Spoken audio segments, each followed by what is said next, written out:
Welcome to our latest episode in our special series in association with the Hospitality Hero, looking at all things hospitality and visitor economy. Obviously, very challenging times at this moment in time for many people in hotels, bars, restaurants. But what we've been doing is talking to people at the coalface and finding out what's good about the sector, what keeps them going, and what positively we can look forward to in 2026. So here's our latest episode, as I say, the Downtown Dens Hospitality Series in association with the Hospitality Hero, and it's Annabel from INNSiDE and Sarah from the Hyatt. Welcome back to the Downtown Den and to this special series that we've got in association with the Hospitality Hero. And of course, we are focusing on the hospitality sector and the visitor economy. I'm delighted to be joining you today from the Hyatt Regency Hotel, right in the heart of the fabulous city of Manchester.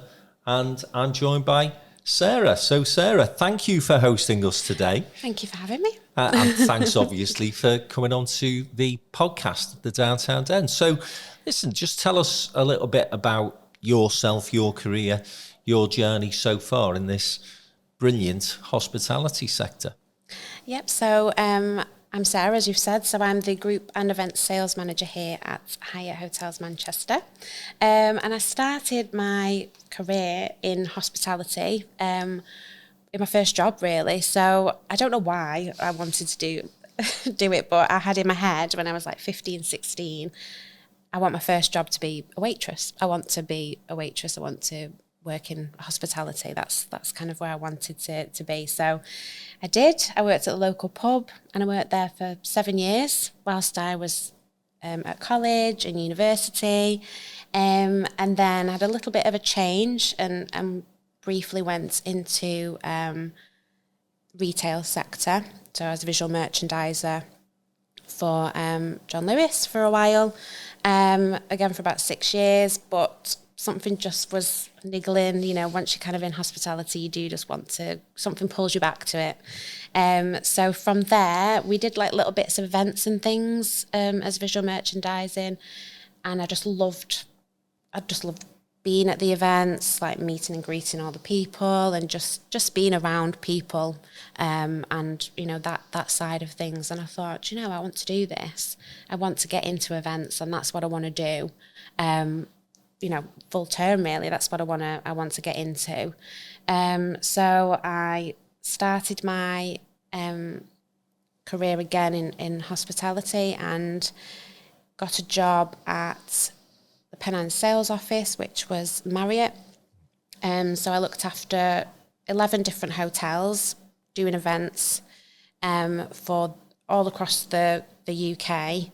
And I loved it. I loved being part of it. I was there for a year and then went on to then being in the events team. So actually looking after the events from start to finish at Worsley Park. And I was wedding coordinator there, which I absolutely loved. Yeah, it had its challenges. Definitely had its challenges being in that, part of the events side. But yeah, I loved it. Just loved. Yeah, and I still do love being around just the customers and making them happy and, you know, having their events here with us and seeing it through from start to finish. From wedding coordinator, I then had children and everything, but stuck at Worsley I was there for 8 years and then just wanted that progression, which led me to working at Hyatt. So I started out as sales manager last April, so I've been here for nearly 18 months now. And then this year I got a lovely promotion to group and event sales manager, so that's, you know, was really good.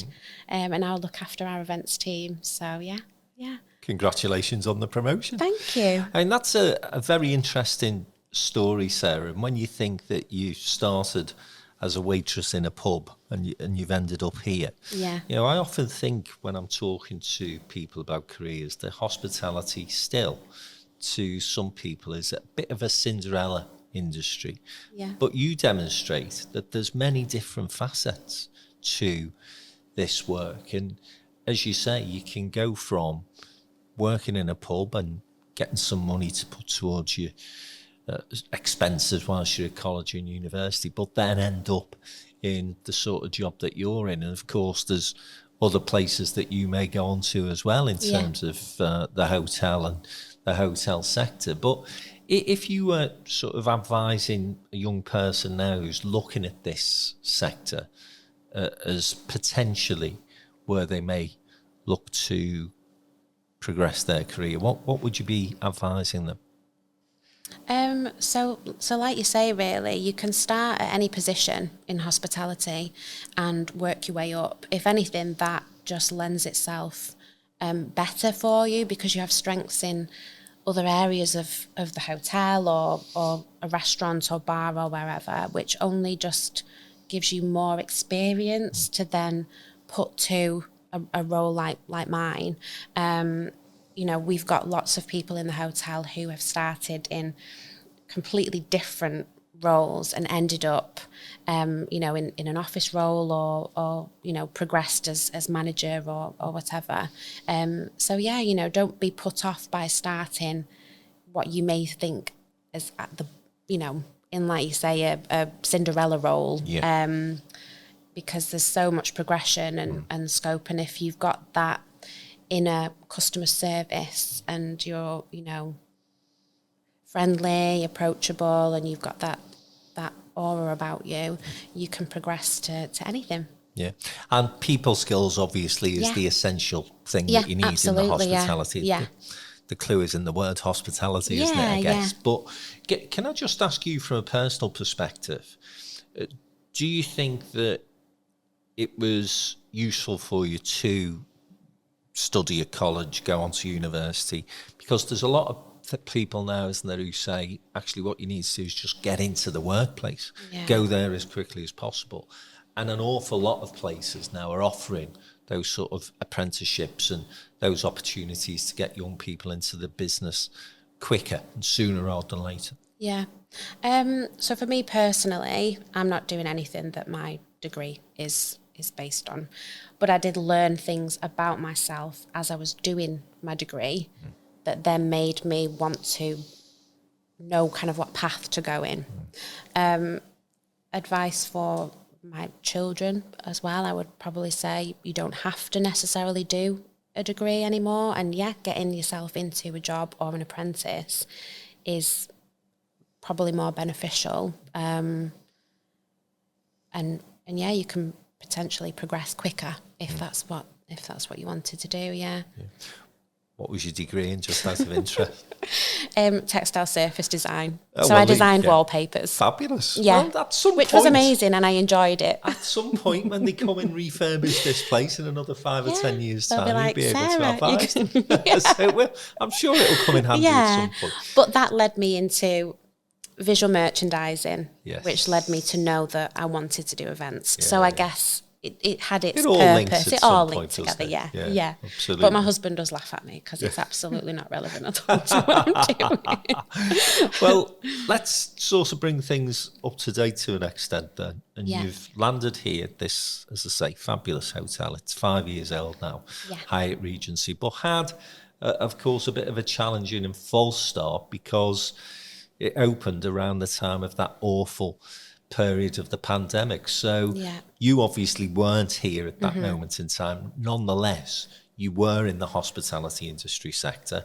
Weddings, that must have been hit hugely. I mean, you know, again, people having to cancel a big day and all that sort of thing. You having to manage those emotions and the backlog, I guess, of those weddings and so on that was taking place. Just talk us through how challenging that period was for hospitality.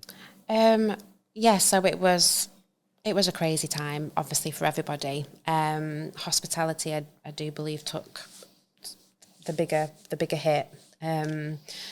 I was furloughed for a length of time. The hotel that I was at the time had corporate business, so travellers that kind of had to stay at the hotel. But that was it. It was like a ghost town. When I did go back, yes, I did have to. The weddings was the hardest bit. Just the emotion behind it all was just awful having to make those phone calls.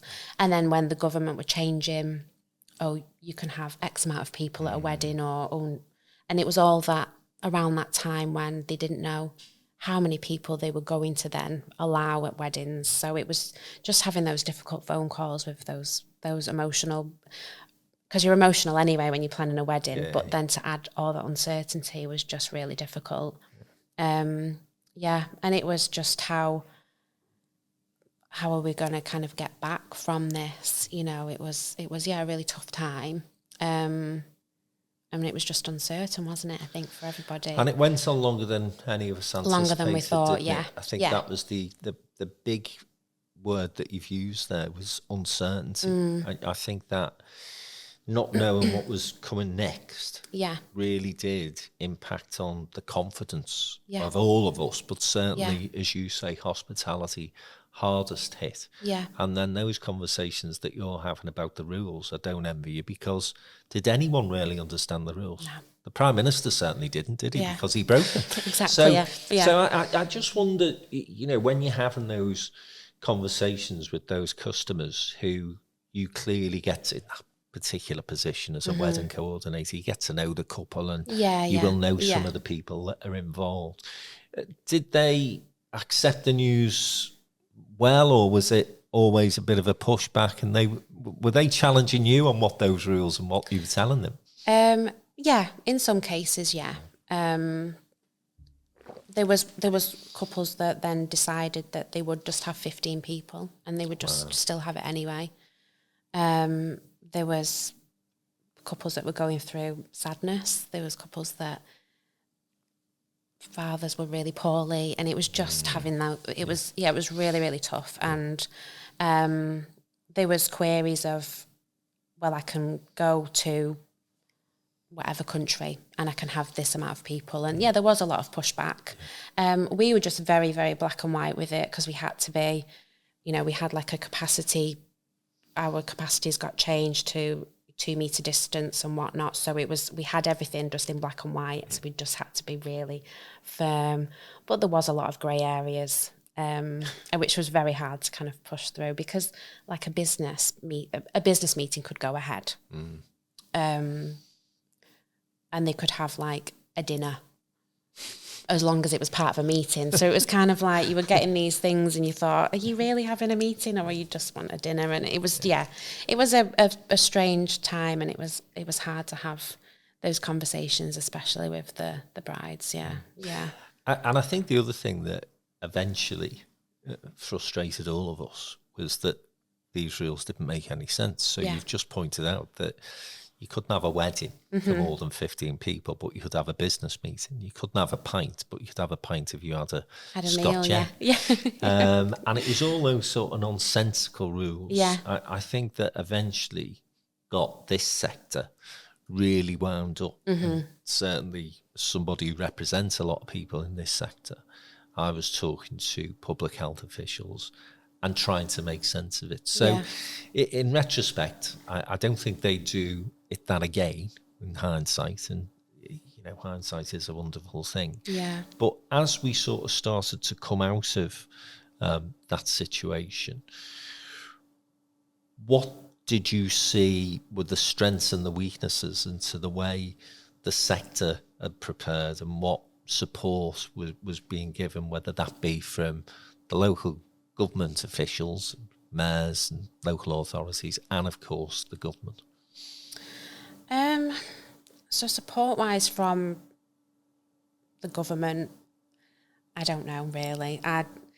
Obviously they kept furlough going, but a lot of people had already lost their jobs anyway by that point. So I think that's maybe a bit of an area that, did they do as much as they could to save that sector as much as they could? Probably not. But I think as hospitality anyway, it's such a strong community almost. And I think we all kind of stuck together, and it was ourselves that got us through that, not necessarily help from the government. I think, you know, we just kind of learnt from things, and we're just so happy to get out of it that we just embraced it. you know, once we could finally do certain things, it was like, right, come on, let's, you know, yeah, you can have your wedding, you can do this, and we'll do this for you instead. You know, it was just, we just embraced the moment and kind of came out of it stronger, I think. Yeah.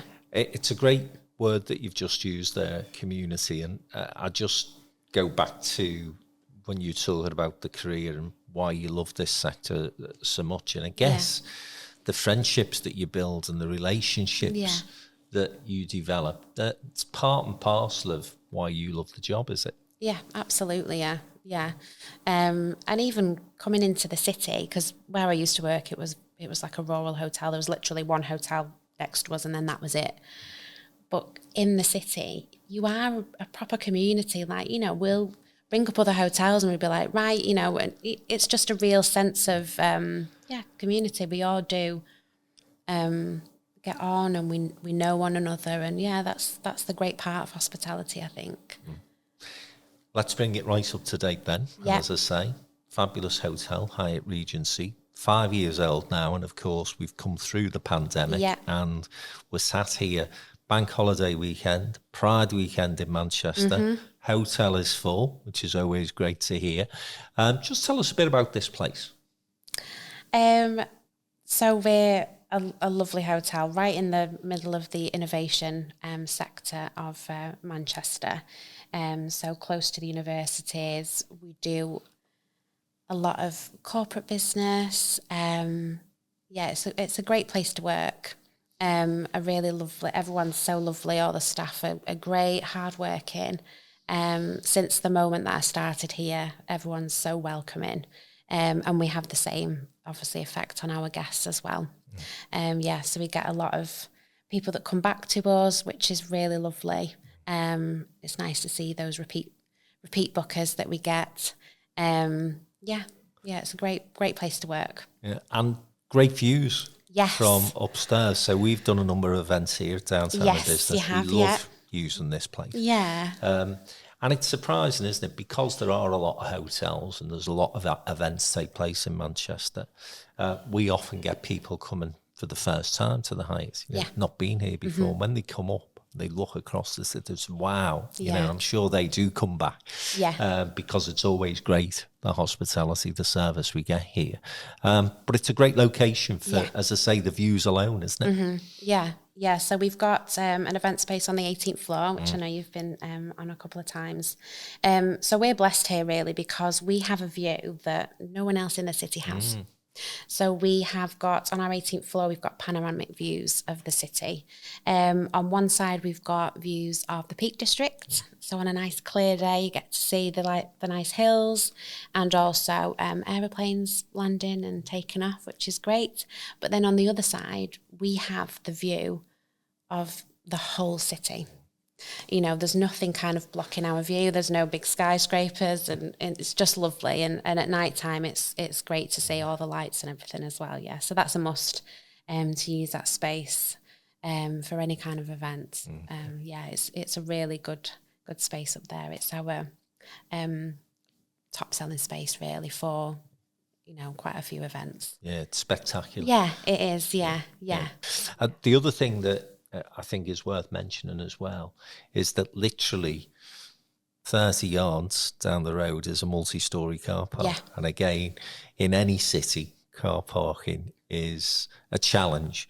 So to have a car park as handy as this one, that's great as well, isn't it? We're so lucky, yeah. So we don't have any issues with parking or anything for our guests or any conferences and things, because, like you say, it's literally just behind us, and there's loads of spaces there. So yeah, it's really handy. So have we done enough of a sales pitch for the Hyatt, you think? I mean, I can't talk highly enough of this place. As I say, we've used it on more than one occasion. And we've always enjoyed our time here, and the feedback we've had has always been great. And I think we've ticked all the boxes. The staff, as you say, are great. The views are absolutely spectacular. The food, the hospitality is always wonderful. And car parking as well. What more do you want, Sarah? I know, exactly, yeah. Okay. Now, we're in Manchester, and this place is absolutely booming. The city has been probably the fastest growing economy outside of London for a couple of decades now, and you can see the development, the regeneration that's taken place. I'm old enough to remember, you're not, when Manchester was not quite as fabulous as it is today. So I've seen the renaissance sort of firsthand through the 80s, 90s and beyond. And as I say, we're sat in a fabulous city now. And you've mentioned already the collaboration with other hotels and other colleagues in the hospitality sector. How great is it to work in Manchester at the moment? Yeah, it's a really exciting city to be part of. It's growing all the time. There's lots going on. It's a really exciting place to be. Like you say, there's new things happening and being built. There's new hotels, there's new apartment blocks, and all this kind of way of living is all ever changing, really. You know, big apartment blocks with hotel, almost like apartment suites and things that you can hire or live in, and then underneath there's like restaurants and shops, and it's all kind of like a real leisure way of living. It's very exciting. There's also lots of concerts and things, all that side of it that's come into the city. Like this year's been the biggest yet with things that have been going on. Like it's been really exciting to be part of. Next year there's not tons on the pipeline, but I'm sure it'll be just as exciting as this year has. It'll start to come through, and the Co-op Live's been a great addition, hasn't it? So it's really brought kind of even more to the city than we had before. I think that the benefit of Manchester, that place down the road where I obviously come from, Liverpool has, is, you've mentioned great nighttime economy, great leisure facilities, obviously. I don't know, you got the MEN, you got the Co-op, you got so many different arenas and live music venues these days that I can't name them all. But you've also got a strong corporate market. And so whereas most cities have to rely on strong weekend performance, I guess you guys are busy through the week as well. Yeah. So we have a lot of corporate business. Like you say, Manchester is strong for corporates. There's loads of office blocks that are, and more being built as well. So there's lots of businesses that come to the city, lots of project work as well, which is great. We are really busy during the week with our corporates. That's our bread and butter, really. Brilliant. And so we spoke about all those opportunities. You're in a fabulous city. You've got a great venue. You're in a wonderful location, as you say, in the innovation quarter of the city. But there are challenges. We're all aware of those. We see on a weekly basis, sadly, those more traditional hospitality venues where you started your career in pubs really, really struggling. So what are the sort of things that do challenge you, do sort of keep the hospitality sector community awake at night? I probably would say, although it's great that Manchester's growing, that's also quite not a worrying time, but it's exciting, but it also gives us a little bit of like, how many more hotels can there be in Manchester? Because that's all competition for us. Yes, they are different and we are different and we've got strengths. We're a fantastic hotel. But I think that even though it's great that Manchester's growing, it's also a little bit of a, who's going to stay in all these hotels? Is the economy going to boom enough for us all to get a piece of that? Yeah, you've got to maintain the momentum of growth, haven't you, to support those new developments that are coming forward as well. Can I ask you about recruitment and how that's gone in the hotel? Because again, an awful lot of people I talk to in the sector have said that that's been a real struggle, particularly post-Brexit, because of course we did used to have a lot of foreign students and immigrants coming into the country who would see hospitality as a great way in which they could forge a career. Yeah. I mean, personally for us, we have had people that have just stayed with us for a while. So at the moment, we don't see the struggle of recruitment. You know, when something comes available, you know, the position is filled. Does it take longer maybe than previously? I'm not 100% sure on that.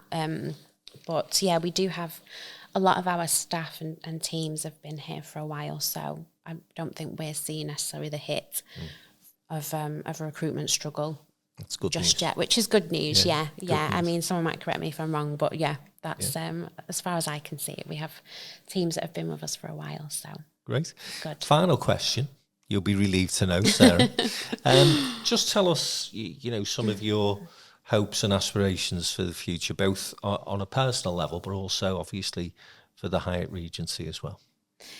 So on a personal level, I'm happy where I am. I'm very happy that I've got the position that I would want for my future career so quickly here at Hyatt, which is one of the fabulous things that we do here. Is once we see something in someone, we allow them to grow within this hotel, which is great.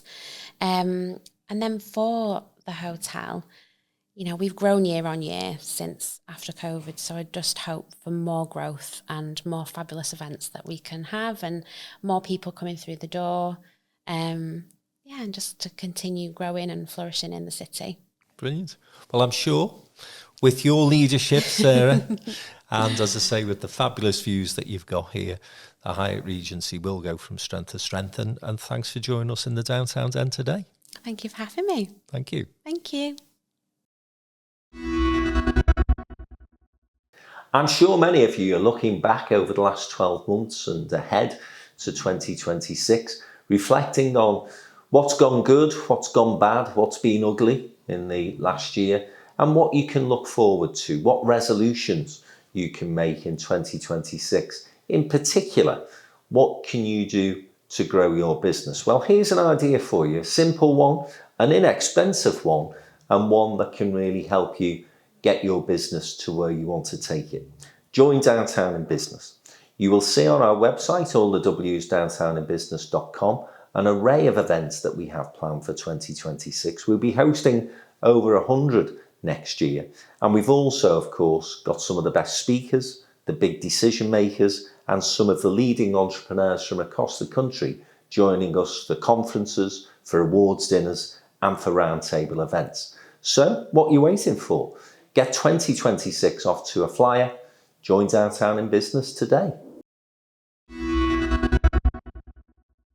Hi, welcome back to the Downtown Den. Delighted to be continuing our series of conversations with personalities from the hospitality sector. Downtown in Business, of course, recording these episodes alongside our partner, the Hospitality Hero. And I'm joined today by Annabel from INNSiDE Hotel in Manchester, very new to this particular role. So we're going to be gentle with her in terms of asking her about INNSiDE, but we are going to drill in to her career in hospitality, what attracted her into the industry sector, and of course, some of her thoughts about what the future holds for the visitor economy. So, Annabel, thanks for coming into the Downtown Den. Thank you for having me. Yeah, great to see you. And we're in Manchester, of course. You have now landed at the fabulous hotel that is INNSiDE. However, people may detect this from your accent. Not that it's as strong as my Scouse accent, Definitely but not. there's a little bit of Midlands in there, I think.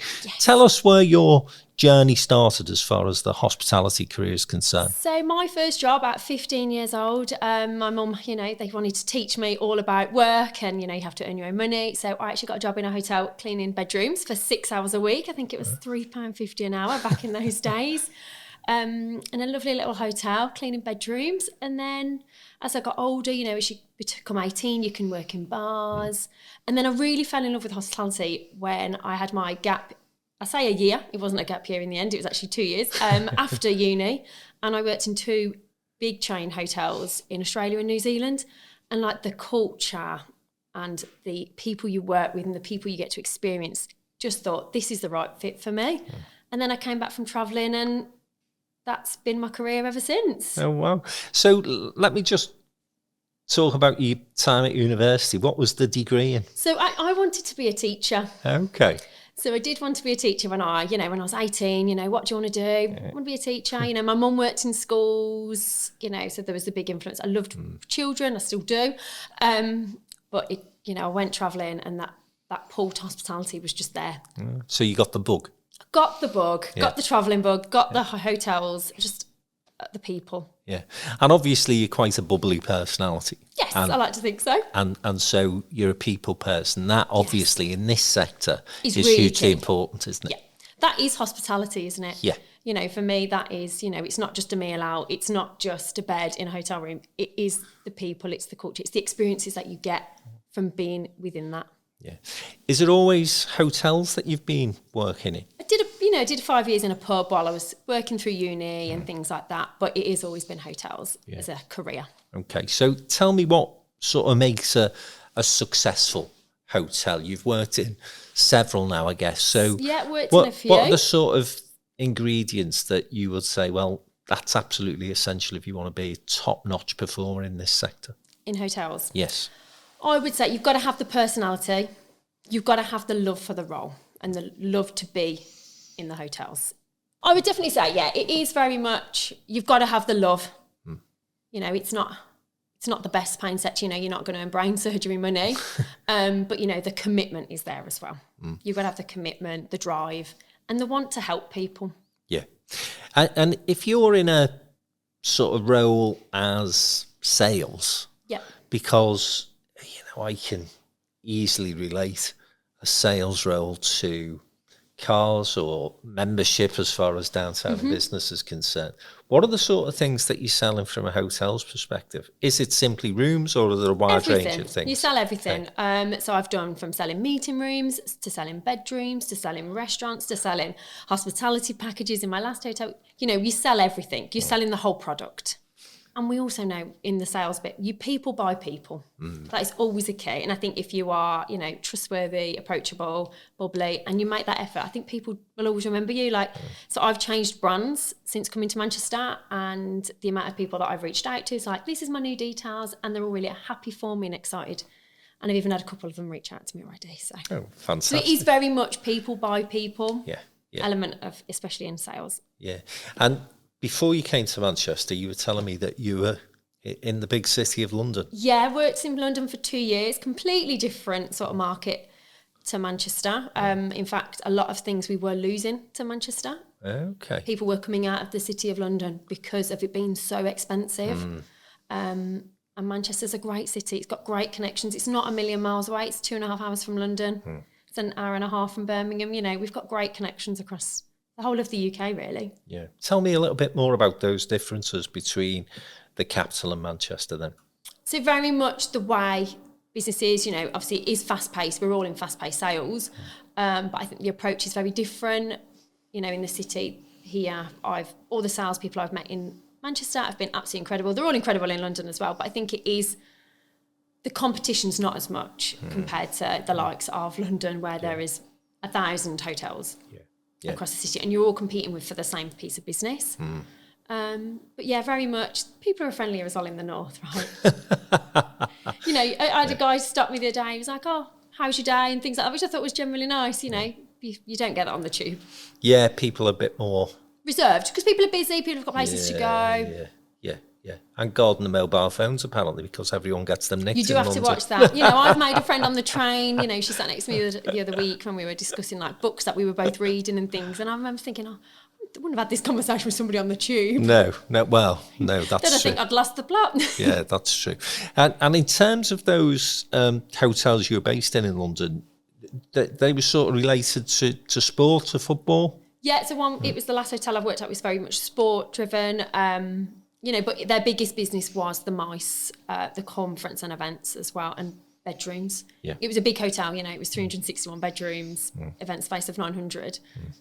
And in terms of where your sweet spot is for sales now, is it sort of individuals or is it corporate? What's the sort of market? You look across the whole broad. Yeah, I've got quite a range of it. The London taught me the range of experience I needed, which is perfect. Yeah. So now I just need to apply it to the Manchester market. Okay. So give me your sales picture INNSiDE then, because I know INNSiDE well, particularly the Liverpool and Manchester hotels. We work with the guys there quite a lot.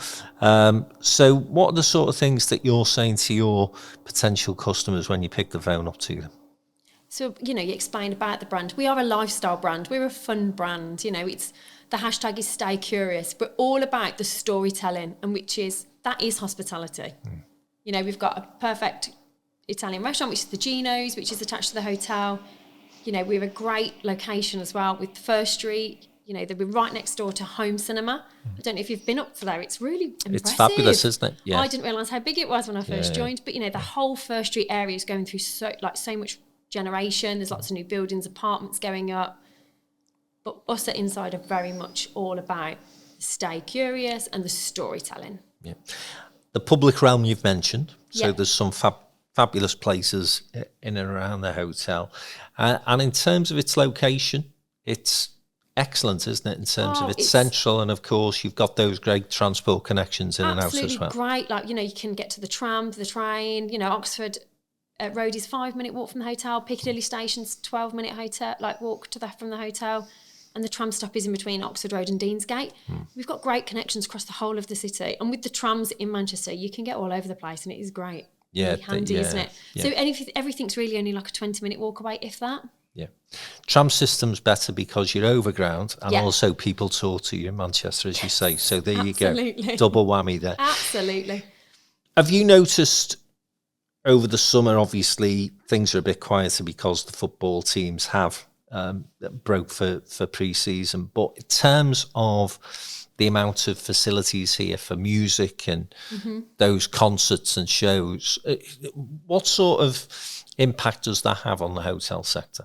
So in August as well, what we find is in general every hotel, all the corporate clients will tend to go off in August because of the school holidays, and some companies actually have the work from home initiative in the summer as well.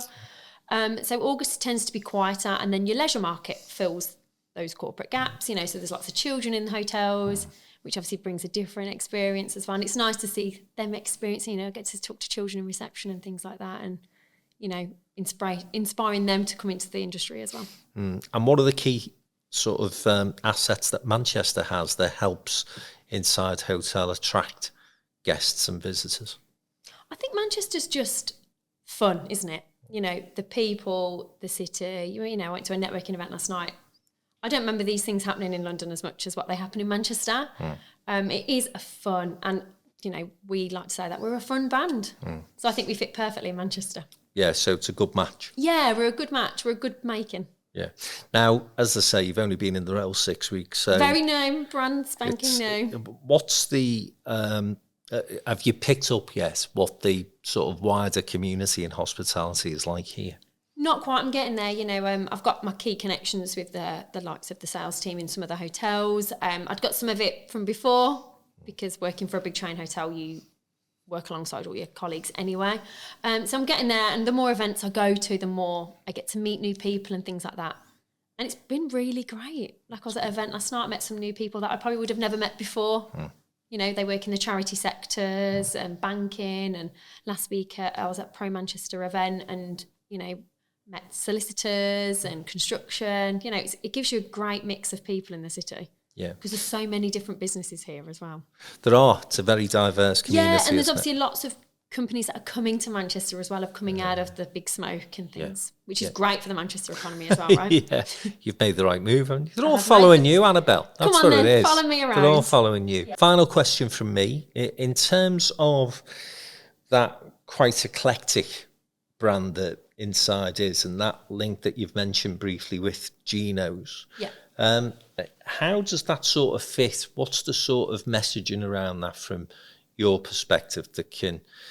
You've got this customer base that, you've got the hotel guests, but then equally you've got a restaurant that gets people in and out who are just there for a few hours. Yeah, and I think both of them will bring people together. So, for example, my auntie was like, I love Geno's. We want to come up, and we'll come up and stay in the hotel because she loves Geno's, and people will eat in Geno's because they're staying at the hotel.